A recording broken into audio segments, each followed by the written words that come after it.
Hello dear students, I am Atiqur Rehman. I am a faculty at the Department of Geography, Jamia Millia Islamia, New Delhi. Today we are going to understand and see a very important topic and which is a base, and the title of this today's discussion and lecture is Photo-geology, Visual Interpretation of Aerial Photographs. In this module and in this lecture we try to understand different learning objectives. For example, what are aerial photographs, how it is different from satellite data, what are different types of aerial photographs, on what basis, major basis we can classify aerial photographs, what are its characteristics, and then we try to see what are different visual interpretation techniques on which we can classify aerial photographs and some case examples. So, friends, we are started today with understanding on a subject and topic which is very important, as I said before, photogeology. If I start this topic, we can say there are two terms, photo and geology.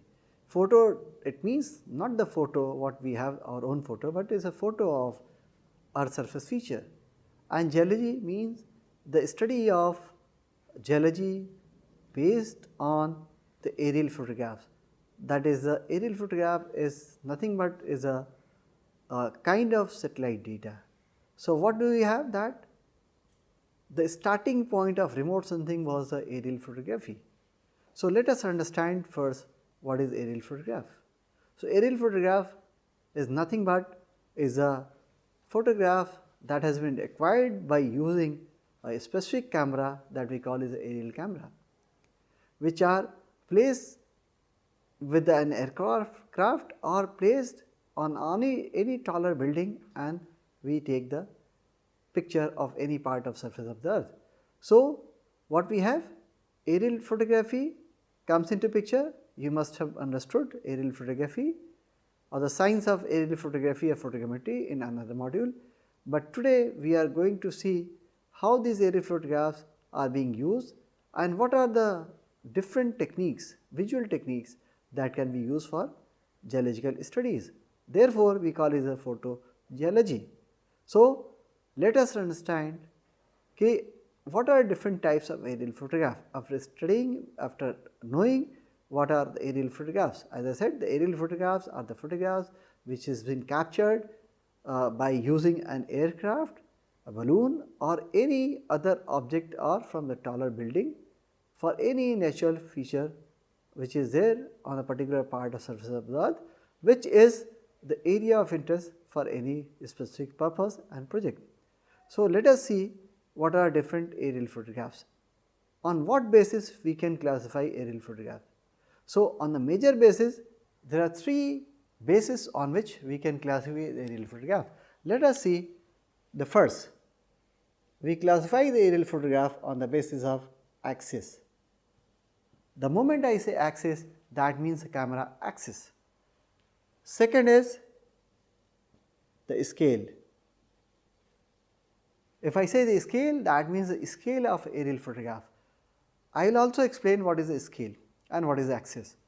And the third, the most important, is the film that is being used in order to capture the aerial photographs. So, what we have, let us see one by one. The moment I say scale, so what we have, suppose this is an aerial camera, and if you are taking the photograph of any particular part of surface of the earth, so what do we have? This, the vertical line is called the axis. Axis, that means the camera axis. So, what do we have? We keep axis perpendicular to the surface of the earth. So, what we have, in spite of having due care, when the camera is fitted in an aircraft or in a balloon, and if it is being taken, photograph is being taken, the camera get tilted little bit. So, on the basis of axis we can classify the aerial photograph into three categories. So, on the basis of axis we can classify number one, vertical aerial photograph, AP aerial photograph. Number 2, oblique aerial photograph, that we call is a low oblique photograph, and the third is high oblique photograph, high oblique aerial photograph. So, that means if the camera axis is perpendicular to the surface of the earth, so we call it a vertical aerial photograph, but in spite of all due care, the camera axis get tilted little bit right or left. So, therefore, if the camera axis tilt is, say for example like this, plus minus 1 to 3 degree, we can classify that aerial photograph into vertical aerial photograph. So, we cannot have a true vertical photograph, vertical aerial photograph. If we have a camera axis tilted 1 to 3 degree, then we can classify as a vertical aerial photograph. If the camera axis tilt is somewhere from 3 to 15 degree, then we can call it a low oblique aerial photograph.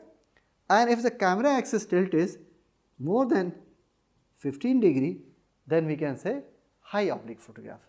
Then there are other different types of aerial photograph, but these are the 3 major classes of aerial photograph that is being acquired by using the aerial camera, and that can be classified on the basis of axis. Now, let us see the second one, the scale, which is very important. Scale, based on the scale we can classify aerial photograph again into 3 categories. One is large scale aerial photograph, number 2 medium scale aerial photograph, and number 3 small scale aerial photograph. Now, you must have also studied the scale in cartographic modules. Let me try to understand little bit about the scale. If I say scale, scale is nothing but is a proportion of distance on the aerial photograph and on the ground.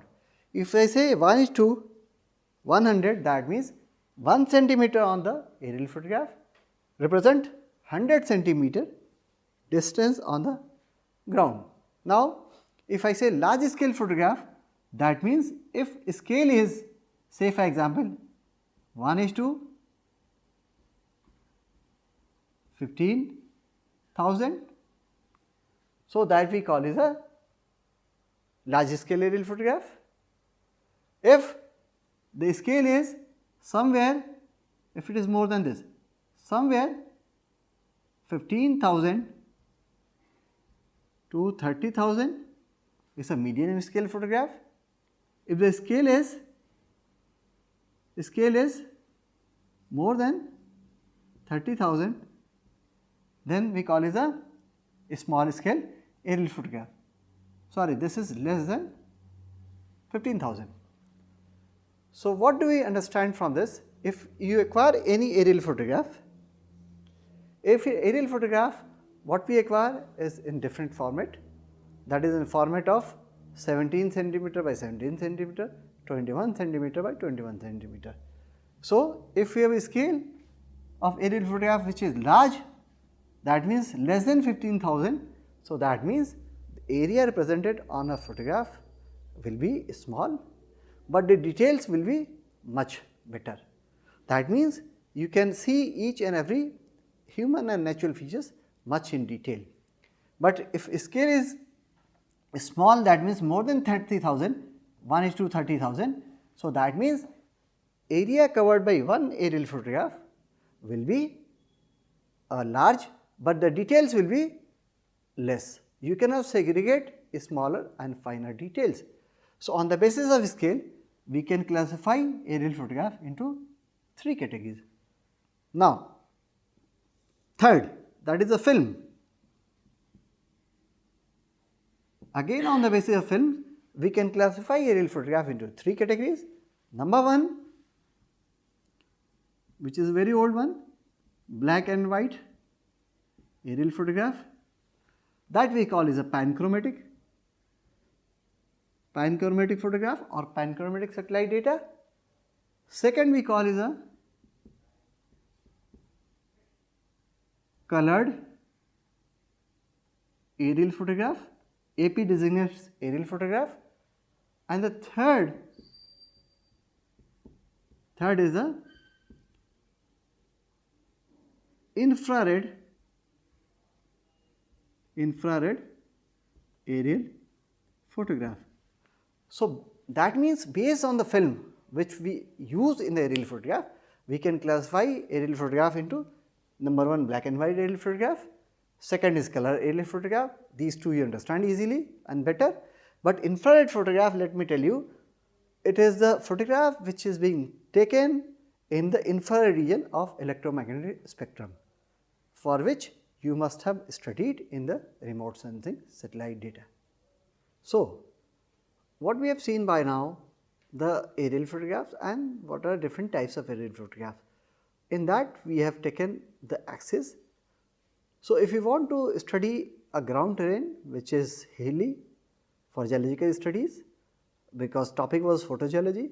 So for photogeology, if you want to study the hilly areas, if you want to study the landform, if you want to study the valley and mountains, then you need to have a photograph maybe captured in the high oblique or low oblique. But if you want to study the area which is flat, if you want to study a flat terrain, then for that you need to have a photograph which can be taken into vertical or low oblique photograph.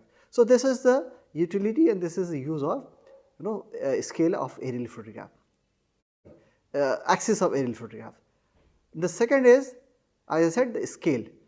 So therefore what I can say is that if you want to study the large area, maybe a state or regional level, then you need to have an aerial photograph which is being captured at a scale more than 1:30,000. Why? Because it can cover a big area in one aerial photograph. And if you want to study medium size areas and all, then you need to have a medium size scale 1:15,000 to 30,000. And if you want to study the micro units, smaller units in detail, whether soil, forest type or rocks or minerals, for that what you need to have? You need to have a aerial photograph that can be taken at a scale of less than 15,000. So you can ask that if these are the only 3 size of aerial photograph we can have on these 3 scales, the answer is no. You can have aerial photograph as per your own scale. If you want to have an area that can be captured at a scale of 2000 or 4000, maybe 4000 for cadastral mapping, you can have at the 4000 scale. So you can have aerial photograph as at your own desired scale. For that you need to have agencies, you need to tell the agency when you put a indent to acquire the aerial photograph. So you can have a aerial photograph at n number of scales, 1:10,000, 5,000, 6,000, 6,500 and so like that. So the basic objective of telling the classifying aerial photograph on the basis of scale is that at what scale you want to have, that depend upon it precisely on the purpose and the need. And the third, what I said, the black and white photograph and color infrared and colored photograph. If you want to have a better separability and interpretability of any object, then you need to have a color photograph or infrared photograph. Why infrared photograph? Because you must have studied in remote sensing that there are certain features which do not behave better or well in the visible region. So in the infrared region, say for example vegetation or some rocks and minerals, they behave better in infrared region. So what I can say that now let us see what is the advantages and disadvantages of aerial photograph compared to satellite images. Now what we can say that it was starting point of remote sensing, that is acquiring of aerial photograph by balloon, pigeon and all. So that was starting point. Today what we are having, we are having a aerial photograph of at a scale of 1:4,000, 5,000. In earlier time we do not had that good quality of aerial photograph in terms of spatial resolution or scale. So the aerial photograph was of immense use. But now what we are having satellite data which is as good as aerial photograph, which is acquired, which is being captured at 1:2000 or 4000 scale. Say for example, satellite data of Iconos, QuickBird and so and so. So, but still the importance of aerial photograph is immense. So, now let us understand the second part or second half of the today's discussion is a visual interpretation. So, if I say visual interpretation, what we have here is visual interpretation.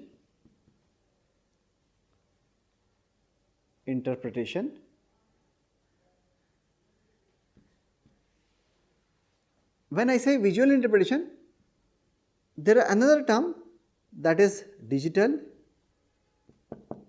image interpretation. Image interpretation. So, as its name says that visual interpretation, what we do visually by own eyes and hand, whereas digital image interpretation precisely means we apply our mind, brain and the computer software and technology.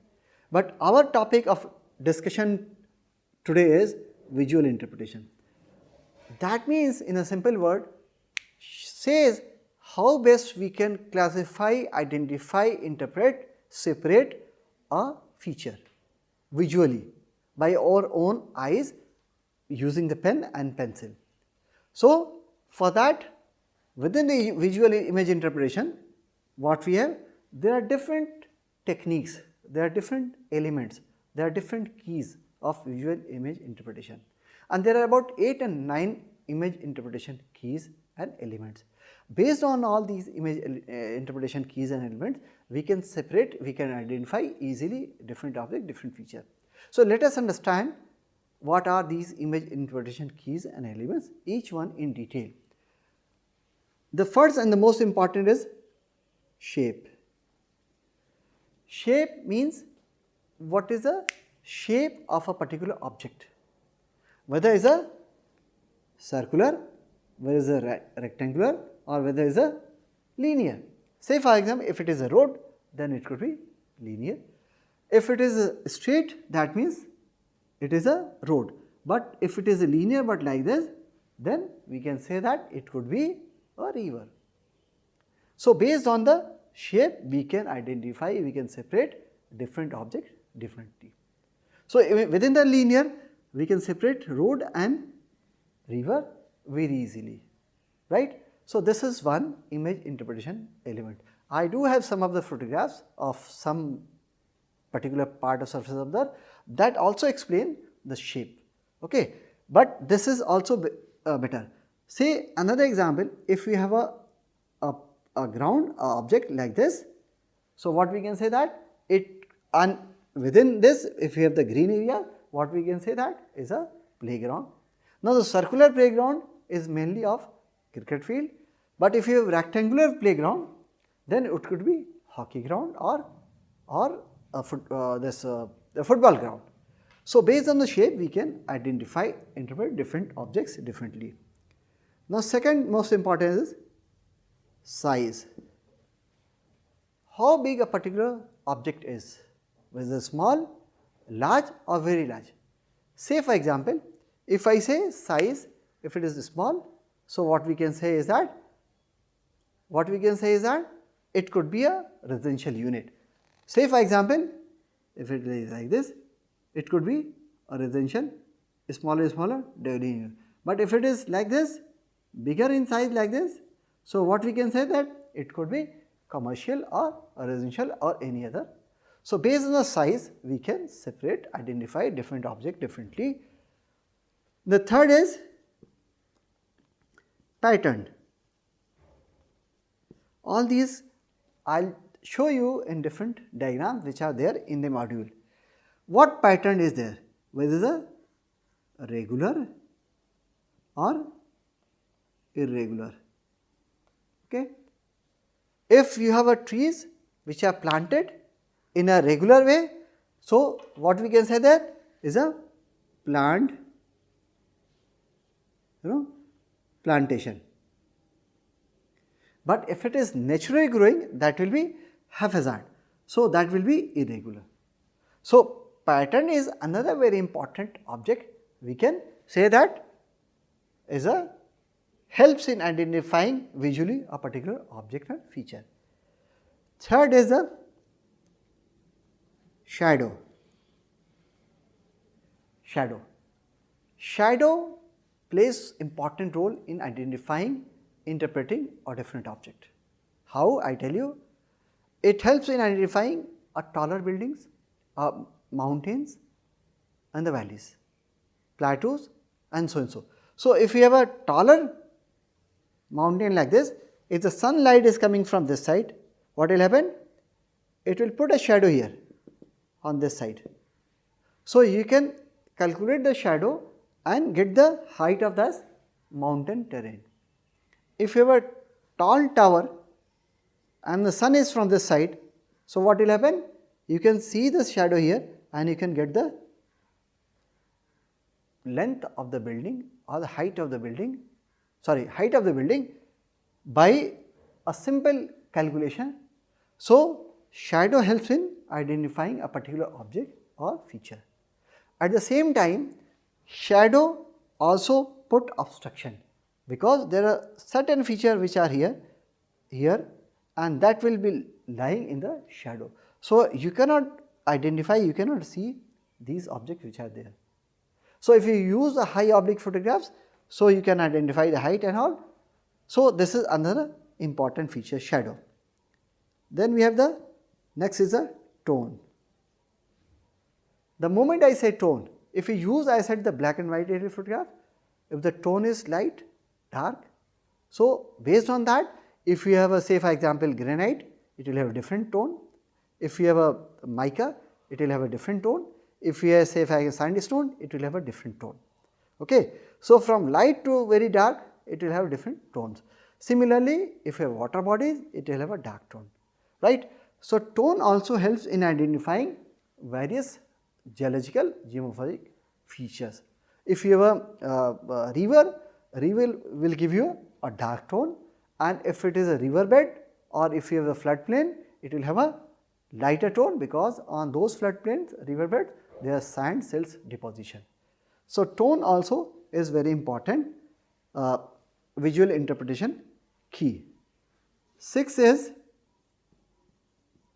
texture. Now, the moment I say texture, it designates how smooth surface is. If the surface is rough or surface is smooth. So, texture try to separate different features, different object on the basis of surface roughness. What does it mean? If you have sand, desert area, the texture will be rough. If you have floodplain, if you have alluvial soils, there you have a texture will be smooth. Similarly, if you have a crop, high crops like sugarcane, the surface will be rough. Okay. If there is grasses, the surface will be smooth. So, texture is also very important in identifying and separating one feature from the other. Now, another is association.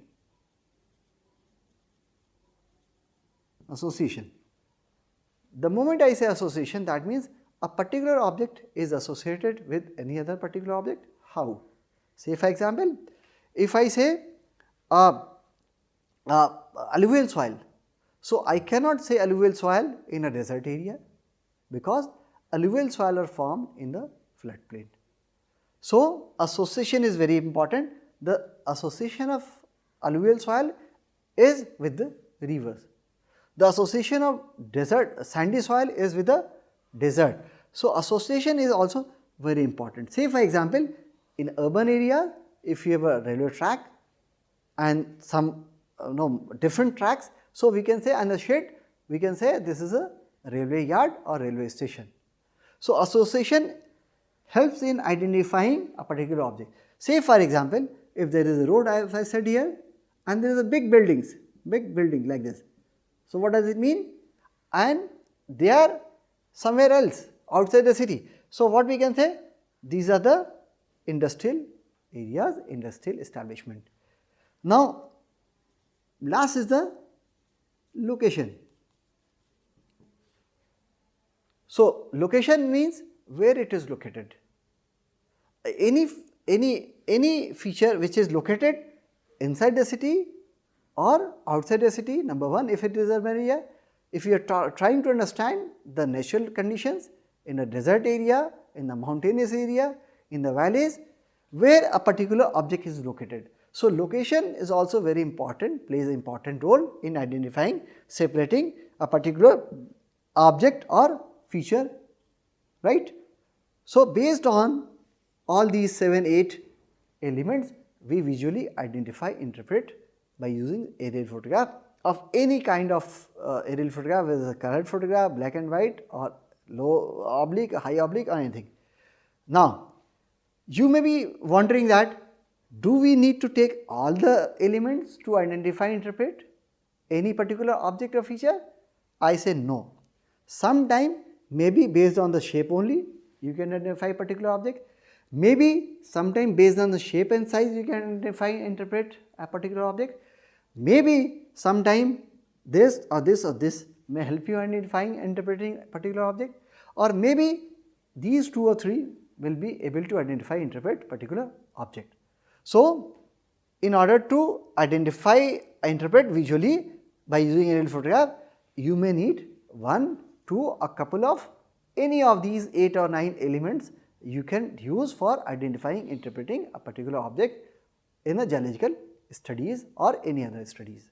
So, my dear students, by now you must be aware, you must have got what are aerial photographs, what are the basis of classifying aerial photographs, and what are its characteristics, and what are the various techniques on which we can interpret aerial photographs in order to identify, separate or different objects or features, which is human or the natural features. These are the only 2 features which are there on the surface of the earth, on any part of the world. You must also be aware by now that what is the advantage of visual interpretation compared to digital interpretation techniques, and how we can use these aerial photographs in photogeology or geological studies. So, this was the main motive of today's lecture, to understand the aerial photographs, its characteristics and its uses, and different visual interpretation techniques. In a separate lecture or module, you must be trying to understand digital image interpretation techniques, which is better compared to the visual image interpretation or interpretation technique. So, I thank you all for patience and understanding. Thank you all.